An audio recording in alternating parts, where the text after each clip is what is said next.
26 जुलै 2005 तो दिवस मुंबईच्या इतिहासात कधीही विसरता येणार नाही असा दिवस ठरला. सकाळपासून सुरू झालेला पाऊस संध्याकाळपर्यंत इतका वाढला की संपूर्ण शहर पाण्याखाली जाऊ लागलं. रस्ते नदीसारखे वाहू लागले, नाले तुडुंब भरले आणि अनेकांच्या डोळ्यासमोर त्यांचा संसार वाहून जाऊ लागला. अशाच एका झोपडपट्टीत गणू, त्याची पत्नी सीता आणि त्यांची अवघी 5 वर्षांची चिमुकली मुलगी गौरी राहत होती. त्यांचं घर नाल्यापासून काही अंतरावरच होतं. घर लहान होतं, पण त्यात प्रेमाची ऊब होती. दिवसभर मजुरी करून आई वडील घरी यायचे आणि गौरीच्या चेहऱ्यावर हसण्यानं त्यांचा सगळा थकवा क्षणात नाहीसा व्हायचा. त्या दिवशी मात्र वातावरणात काहीतरी वेगळंच होतं. पाऊस थांबायचं नाव घेत नव्हता. रात्र होताच नाल्याचं पाणी वेगानं वाहू लागलं. काही क्षणातच ते पाणी झोपडपट्टीत शिरलं. लोक आरडाओरडा करत जीव वाचवण्यासाठी धावू लागले. गणूने गौरीला उचलून घेतलं, तर सीताने त्याचा हात घट्ट पकडला. पण निसर्गाचा रौद्र अवतार इतका भयंकर होता की एका प्रचंड लाटेने क्षणात तिघांनाही वेगळं केलं. गणूचा हात सुटला, सीता पाण्याच्या वेगानं फेकली गेली आणि गौरी तिच्या आईवडिलांच्या डोळ्यासमोर काळ्या कुट्ट पुराच्या पाण्यात वाहून गेली. गौरी अशी फोडलेली आईची हाक त्या मुसळधार पावसात विरून गेली. दुसऱ्या दिवशी सकाळी बचाव पथकाला गणू आणि सीता एका मंदिरालगत असलेल्या मोठ्या दगडाजवळ बेशुद्ध अवस्थेत सापडले. दोघांचे प्राण वाचले, पण त्यांची मुलगी कुठेच दिसत नव्हती. अनेक दिवस शोध मोहीम सुरू होती. नदी, नाले, रुग्णालय, पोलीस ठाणे, अनाथाश्रम, जिथे शक्य होतं तिथे त्यांनी चौकशी केली. प्रत्येक वेळी एकच प्रश्न, आमची गौरी सापडली का? पण उत्तर नेहमी नकारार्थी असायचं. दिवस, महिने झाले. महिने वर्षामध्ये बदलले. लोकांनी आशा सोडली, पण त्या आईवडिलांनी नाही. दरवर्षी 26 जुलैला ते त्या मंदिरात जाऊन देवासमोर एक छोटासा दिवा लावत आणि एकच प्रार्थना करत, देवा, आमची गौरी जिवंत असेल तर तिला सुखी ठेव आणि शक्य असेल तर एकदा तरी आमच्यासमोर आण. पण नियतीनं वेगळाच खेळ रचला होता. त्या रात्री पुराच्या पाण्यात वाहत गेलेली गौरी अनेक किलोमीटर दूर एका गावाजवळील नदीकाठी अर्धमेल्या अवस्थेत सापडली होती. गावातील संतोष आणि मीना या दाम्पत्याला ती दिसली. त्यांना स्वतःचं मूलबाळ नव्हतं. त्यांनी तिला रुग्णालयात दाखल केलं, तिच्यावरती उपचार केले आणि नंतर स्वतःच्या मुलीसारखं वाढवलं. तिचं नाव बदलून आर्या ठेवलं. आर्या मोठी होत गेली, शिक्षणात हुशार होती, स्वभावाने प्रेमळ होती. तिला तिच्या दत्तक आईवडिलांनी कधीच परकेपणाची जाणीव होऊ दिली नाही. पण तिच्या मनात एक प्रश्न कायम असायचा.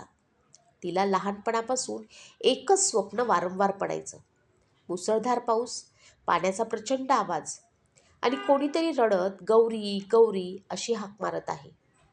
ती घाबरून जागी व्हायची, पण त्या स्वप्नाचा अर्थ तिला कधीच समजला नाही. वर्ष सरत गेली. आर्या आता 25 वर्षांची झाली होती. एक दिवस तिच्या दत्तक आईनं तिला शांतपणे बसवलं आणि डोळ्यात पाणी आणत सत्य सांगितलं, बाळा, तू आमची जन्माची मुलगी नाहीस. आम्हाला तू त्या महापुरानंतर नदीकाठी सापडली होतीस. आम्ही तुला गमावू शकलो नाही, म्हणून तुला आमच्यासोबत ठेवलं. हे ऐकून आर्याच्या डोळ्यातून अश्रू वाहू लागले. तिनं आईचा हात धरला आणि म्हणाली, तुम्हीच माझे आईबाबा आहात. पण जर माझे जन्मदाते अजून जिवंत असतील तर मला त्यांना एकदा भेटायचं आहे. दुसऱ्याच दिवसापासून तिचा शोध सुरू झाला. तिने जुनी वर्तमानपत्र शोधली, सरकारी नोंदी पाहिल्या, पुरात हरवलेल्या मुलांची यादी तपासली. अनेक महिने ती वेगवेगळ्या ठिकाणी फिरत राहिली. शेवटी तिला एका जुन्या वर्तमानपत्रात एक छोटीशी बातमी दिसली. त्यात लिहिलं होतं, 26 जुलै 2005 च्या महापुरात हरवलेली 5 वर्षांची गौरी. त्याखाली आईवडिलांचा फोटो होता. तो फोटो पाहताच तिच्या डोळ्यातून अश्रूंचा बांध फुटला. तिने लगेच त्या पत्त्याचा शोध घेतला. ती एका जुन्या वस्तीत पोचली. एका छोट्याशा घरासमोर 2 वृद्ध व्यक्ती शांतपणे बसल्या होत्या. त्यांच्या चेहऱ्यावर आयुष्यभराचं दुःख स्पष्ट दिसत होतं. आर्याचं हृदय जोरानं धडधडू लागलं. ती हळूहळू त्यांच्या जवळ गेली आणि थरथरत्या आवाजात विचारलं, इथे गणू काका आणि सीता काकू राहतात का? दोघांनी तिच्याकडे पाहिलं आणि होकारार्थी मान हलवली. आर्याने आपल्या गळ्यातील चांदीचं लॉकेट काढलं. ते पाहताच सीताच्या हातातून पाण्याचा ग्लास खाली पडला. ती थरथरत म्हणाली, हे हे लॉकेट आम्ही आमच्या गौरीच्या गळ्यात घातलं होतं. आर्याच्या डोळ्यातून अश्रू वाहू लागले. तिनं हळूच एक शब्द उच्चारला, आई. तो एक शब्द ऐकताच सीता अक्षरशः धावत आली आणि तिने आर्याला घट्ट मिठी मारली. 25 वर्षापासून साचलेलं दुःख अश्रूंमधून बाहेर पडलं होतं. गणूही जवळ आला. त्यानं थरथरत्या हातांनी मुलीच्या डोक्यावरती हात ठेवला आणि रडत म्हणाला, देवा, इतकी वर्ष फक्त एकदाच बाबा म्हणून हाक ऐकायची इच्छा होती. आर्या रडतच म्हणाली, बाबा. त्या एका शब्दाने 25 वर्षांची वेदना विरघळून गेली. थोड्याच वेळात आर्याचे दत्तक आईवडीलही तिथे आले. दोन्ही कुटुंब समोरासमोर उभी राहिली.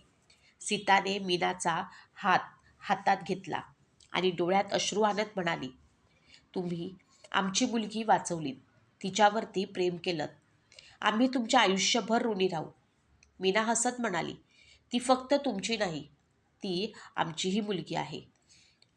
आर्यानं दोन्ही आईंचे हात हातात घेतले आणि म्हणाली, देवानं माझ्याकडून एक कुटुंब हिरावलं होतं, पण बदल्यात मला 2 आई आणि 2 बाबा दिले.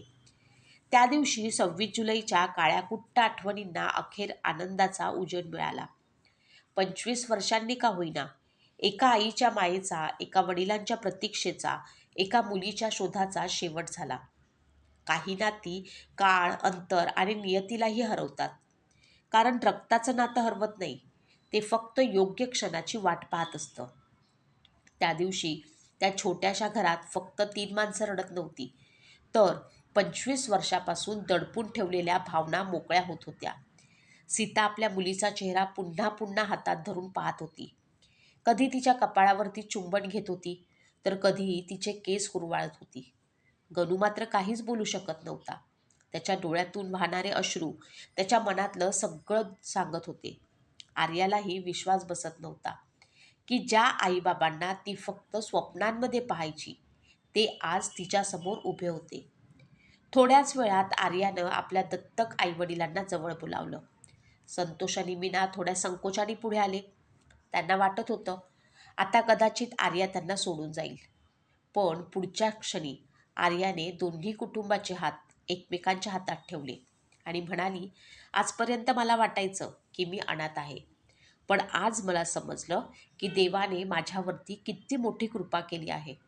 मला एक नाही तर 2 आई आणि 2 बाबा दिले आहेत. माझ्या आयुष्यातून मी कोणालाही दूर जाऊ देणार नाही. हे ऐकताच मीना जोरात रडू लागली. तिनं आर्याला मिठी मारली आणि म्हणाली, बाळा, आम्हाला फक्त एवढीच भीती होती की तू आम्हाला विसरशील. आर्याने तिचे अश्रू पुसले आणि म्हणाली, आई, जन्म देणं मोठं असतं, पण जगवणं त्याहून मोठं असतं. तुम्ही मला जगवलं. माझं प्रत्येक पाऊल तुमच्यामुळे उभं राहिलं. तुम्ही माझ्यासाठी कायम माझी आई राहाल.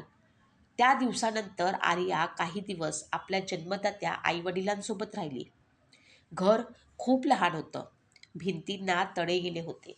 छतावरनं पावसाचं पाणी गळत होतं. पण त्या घरात तिला एक अशी ऊब जाणवत होती, जी कोणत्याही मोठ्या बंगल्यात मिळाली नसती. सीता रोज तिच्यासाठी तिच्या लहानपणी आवडणारे पदार्थ बनवायची.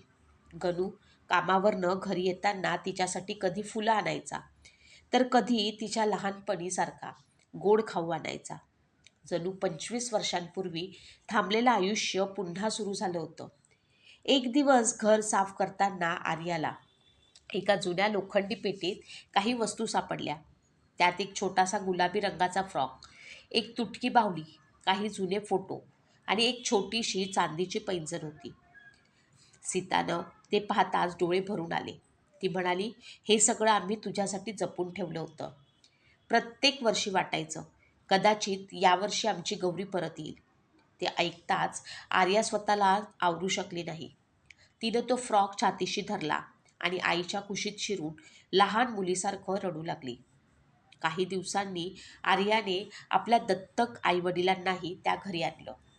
सुरुवातीला दोन्ही कुटुंबांमध्ये थोडासा संकोच होता, पण आर्यानं हसत म्हटलं, आजपासून या घरात कोणतंही नातं मोठं किंवा लहान नाही. तुम्ही सगळे माझे आहात. त्या एका वाक्यानं वातावरण बदललं. दोन्ही आई एकमेकींना मिठी मारून रडू लागल्या. दोन्ही वडिलांनी एकमेकांचे हात घट्ट पकडले. त्या दिवशी त्या घरात नुसतं कुटुंब नाही, तर दोन आयुष्य एकत्र आली. काही महिन्यांनी आर्याने एक मोठा निर्णय घेतला. तिनं आपल्या नोकरीतून साठवलेले पैसे आणि कर्ज काढून आई वडिलांसाठी नवीन घर बांधायला सुरुवात केली. त्याच जागेपासून थोडं दूर सुरक्षित ठिकाणी तिने छोटंसं पण सुंदर घर उभं केलं. घराचं उद्घाटन होत असताना सीता दारात उभी राहून रडत होती. गणू तिच्याकडे पाहून म्हणाला, आपली मुलगी हरवली नसती तर कदाचित आजही एवढा आनंद मिळाला नसता. सीता म्हणाली, देवानं आपली परीक्षा खूप कठीण घेतली, पण शेवटी त्यानं आपल्याला पुन्हा जगण्याचं कारण दिलं. उद्घाटनाच्या दिवशी आर्याने घराच्या भिंतीवरती एक मोठा फोटो लावला. त्या फोटोमध्ये 4 आई-वडील आणि ती मधोमध हसत उभी होती. फोटोखाली एक वाक्य लिहिलं होतं, रक्ताने जन्म मिळतो, पण प्रेमाने आयुष्य मिळतं. ते वाचून तिथे उपस्थित प्रत्येकाच्या डोळ्यात अश्रू आले. दरवर्षी 26 जुलैला आता हे कुटुंब त्या मंदिरात जातं, जिथे कधी काळी गणू आणि सीता बेशुद्ध अवस्थेत सापडले होते. त्याच मंदिरात ते देवाचे आभार मानतात. त्या दिवशी आर्या मंदिराबाहेर उभ्या असलेल्या गरीब मुलांना अन्न, कपडे आणि शालेय साहित्य वाटते. ती प्रत्येक मुलाच्या डोक्यावरती हात ठेवते आणि मनोमन प्रार्थना करते. कोणत्याही आईवडिलांना त्यांच्या लेकरापासून कधीच दूर जावं लागू नये. काळ पुढे सरकत गेला, पण त्या कुटुंबानं भूतकाळाला दुःख म्हणून नाही, तर देवानं दिलेला धडा म्हणून स्वीकारलं. आर्याने पुरात हरवलेल्या मुलांसाठी आणि त्यांच्या कुटुंबासाठी एक संस्था सुरू केली. अनेक हरवलेल्या मुलांना त्यांच्या कुटुंबाशी पुन्हा भेटवून देण्याचं काम तिने सुरू केलं. प्रत्येक वेळी एखादं मूल आपल्या आईवडिलांना भेटायचं, तेव्हा आर्याच्या डोळ्यासमोर स्वतःचा तो दिवस उभा राहायचा. एका कार्यक्रमात पत्रकारांनी तिला विचारलं, तुमच्या आयुष्यातला सर्वात मोठा दिवस कोणता? आर्या हसली. डोळ्यात पाणी आलं आणि ती म्हणाली, ज्या दिवशी मी आई म्हटलं आणि समोरून गौरीही हाक आली. त्या एका क्षणाने माझ्या 25 वर्षांच्या आयुष्याची प्रत्येक जखम भरून निघाली. आजही 26 जुलैचा पाऊस सुरू झाला की गणू, सीता, संतोष, मीना आणि आर्या एकत्र खिडकीत उभे राहतात. बाहेर पाऊस कोसळत असतो, पण आता त्या पावसाची भीती वाटत नाही, कारण ज्याने कधी काळी त्यांच्याकडून सर्व काही हिरावून घेतलं होतं, त्याच नियतीने त्यांना पुन्हा एकत्र आणलं होतं. कधीकधी आयुष्य आपल्याकडनं सर्वात मौल्यवान गोष्ट हिरावून घेतं. आपण सगळं संपलं असं समजतो, पण देवाची वेळ माणसाच्या वेळेपेक्षा वेगळी असते. जर प्रेम खरं असेल तर वर्ष, अंतर, परिस्थिती आणि नियती देखील त्या प्रेमाला हरवू शकत नाही. काही भेटी उशिरा होतात, पण त्या आयुष्यभरासाठी मन भरून जातात.